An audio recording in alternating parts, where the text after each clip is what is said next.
Hi guys.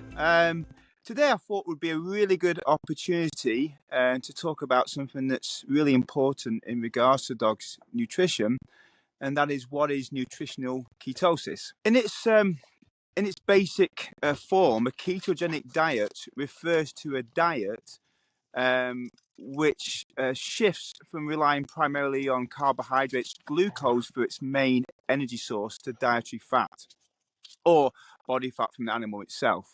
So when this occurs, what we see is a decrease in insulin. So insulin is a hormone which drives in glucose into the cells for energy usage.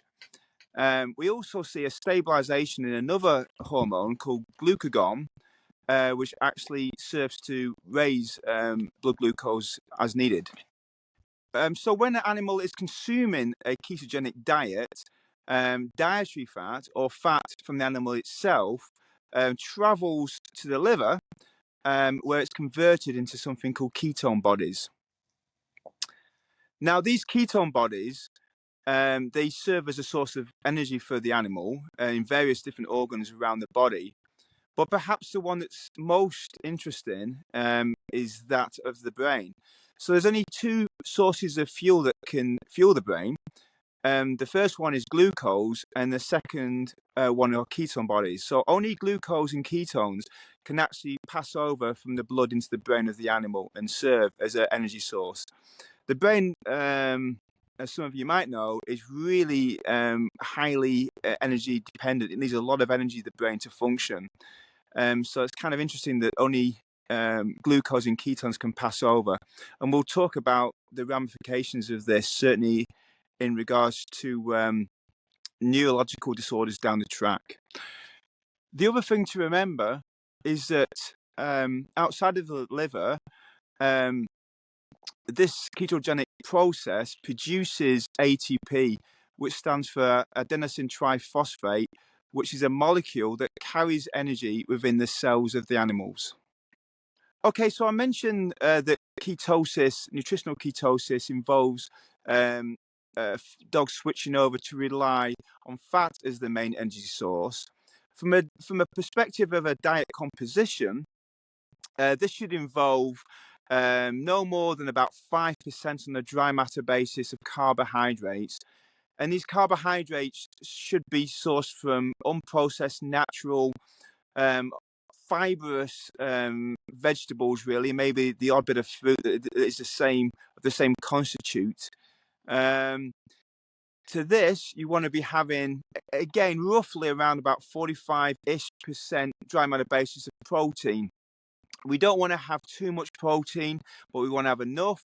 Too much protein, the dogs will actually convert certain amino acids, such as alanine, into glucose, and they will raise the blood glucose levels to the point where they take the dogs out of ketosis. And finally, dietary fat. We want to be looking at a solid amount, about 50, maybe 55% of dietary fat. And this will enable the dogs to switch over and use this macronutrient as the main source of energy. One final point is ketosis. A dog can have a small amount of ketosis or a large amount of ketosis. But we want to be looking from a value perspective. We want to be looking to have the animals at least in about 0.3 millimoles of something called BHB, which stands for beta hydroxybutyrate, which is the main ketone body that's measured within the dogs themselves. Ketosis can be very minor, and that's not what we really want. We want to get them into a state where it's actually meaningful. It's going to be of some beneficial value for the dogs. So let's briefly talk about some of the other aspects of a dog, and how a dog's lifestyle and nutrition can also contribute towards a greater level of ketosis. The first one is activity. So if you can make your dog active, take it out for runs, get it active, running around, all those kind of things, that is going to help push the dog into a greater level of ketosis. It's also important to remember, though we can't do much about it, things like breed and the age of the dog will also affect the level of ketosis that's within them. There's not much we can do about this, but being aware of it can allow us to manipulate the diet greater if needed to achieve the ketogenic state that we're aiming for. A big one is feeding frequency. So to put a dog into a ketogenic state, I would advise feeding them once a day. If you feed them once a day as opposed to 2 or 3 times, that's going to give them a greater fasted period of time over 24 hours. And by being in a greater fasted state, in combination with a high-fat diet, will further aid in pushing them down the route of relying on fat as the main source of energy. From a nutritional supplement angle, we can add MCT oil, so medium chain triglyceride oil, to the diet. And this in turn will help produce more ketone bodies for the animal, which clearly is going to be beneficial for pushing them into a higher level of ketosis. The other supplement that is beneficial for ketosis in dogs is to include some omega-3 fatty acids. So I'm talking about ALAs, alpha-linoleic acid, the EPAs, the DHAs you find in marine-based products. These help the dogs regarding ketosis in that they impact on the hormone adiponectin, which serves to both better control glucose levels and also fatty acid breakdown.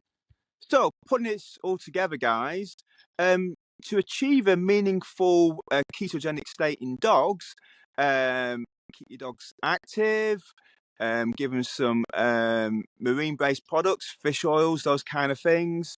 Give them some medium-chain triglycerides.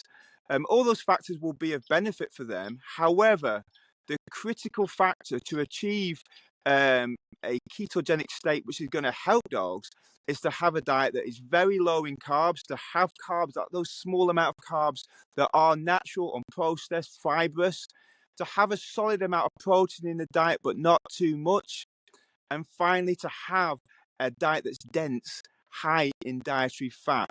That's going to help deplete the glycogen, the stored carbohydrate levels of the dogs, and switch them effectively over to utilizing fat.